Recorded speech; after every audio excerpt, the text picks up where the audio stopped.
Welcome, everyone. My name is Wendy Castle with One Bite Nutrition. Very excited to have Nikki Bomar here with me. And we're going to go over meal prepping and some of the benefits of meal prepping. So, Nikki, can meal prepping really save people time? If done correctly, yes. An hour to work on Sunday could save you up to an hour each night that you prep for. There's also, a slew of other benefits such as saving money, lessening stress throughout the week, and even improving your cooking skills. The goal is to lower the effort that meals take while getting the maximum payoff. Yeah, and does meal prepping mean you have to cook everything in one day? How do you go about that? So it can, but it doesn't have to.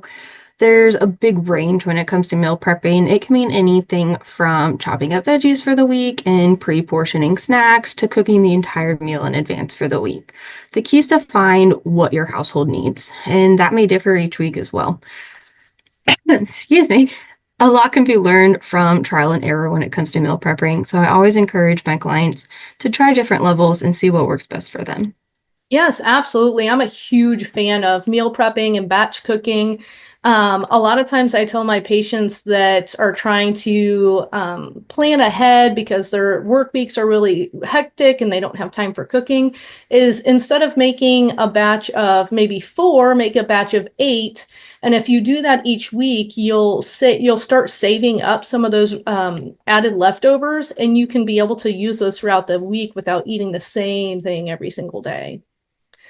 So if somebody's trying to get started meal prepping, where do they start? What do they need to do? Yeah. So the first thing you need is a plan, right? We need to plan stuff out. Start by picking a meal or a couple meals, a few snacks maybe, and start with prepping those.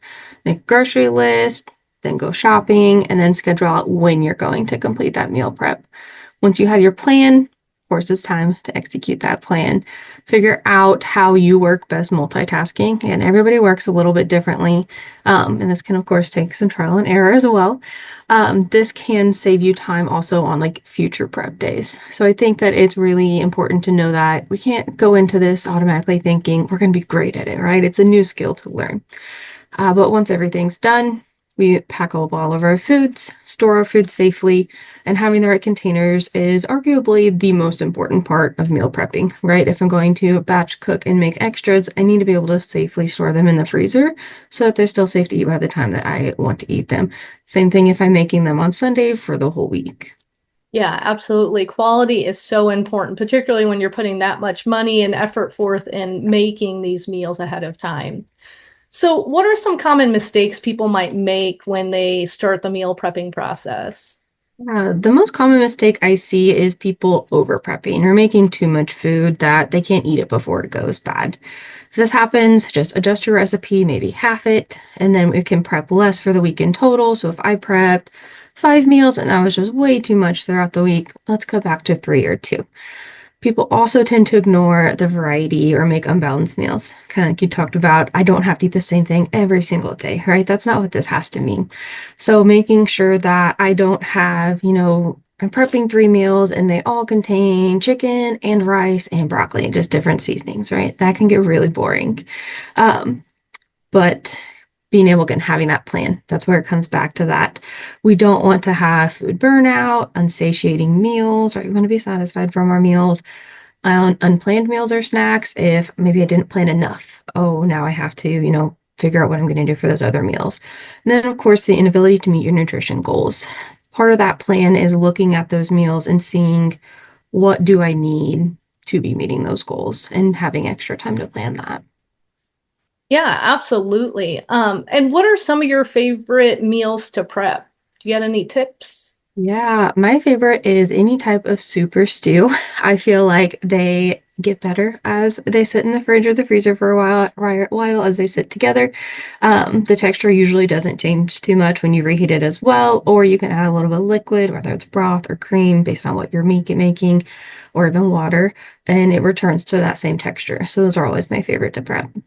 Yeah, absolutely. We have a couple favorites in our household. One of them is like little egg bites. You might have seen them like at Panera. We chop up some peppers and onions and just put them in little muffin tins, put some eggs over the top. You can add cheese if you want to. And those hold really, really well. And it's quick, easy, just grab it, and you can just heat it up and then take it out the door. Another Yeah. one of our favorites are like egg muffin sandwiches. So we get English muffins and then put egg on there. You can add tomato, you can add spinach if you want to, and just having those on hand so that we can have those and just have an easy breakfast that you don't have to prepare every single morning. Yes. And I Awesome. definitely feel like breakfast is a big one that most people don't have a lot of time for breakfast. So prepping breakfast is usually something I talk about with most of my clients. Yeah, yeah, we live such a busy life these days, and yeah, just eating meals sometimes is just not, there's just not enough time. So thank you guys so much for watching this. We will have a new blog over meal prepping coming out soon. So check out our blog and get some more tips from there.